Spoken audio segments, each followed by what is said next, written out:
Добрый день, дорогие мои друзья! Рад, что заглянули на канал Сундучок с секретами травника. С вами сегодня я, Кулюхин Владимир, и тема сегодняшнего дня такова: раздражающий, сильный кашель. Что нам понадобится? Нам понадобится такое замечательное растение, как синеголовник плосколистный.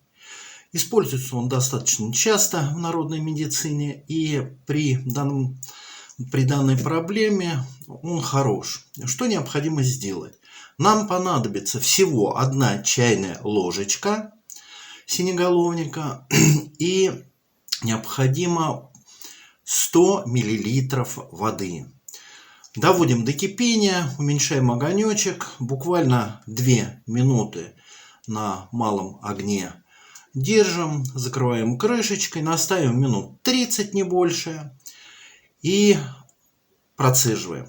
Как принимать? Принимать необходимо всего-навсего по 1 столовой ложечке 4 раза в день, желательно до еды. Пить до момента ухода кашля, и после этого в качестве профилактики попить еще где-то несколько дней. Плюс ко всему, это же растение можно использовать и при бронхите. Единственное только что пить необходимо, заваривать необходимо это десертную ложку на стакан кипятка, как в предыдущий момент.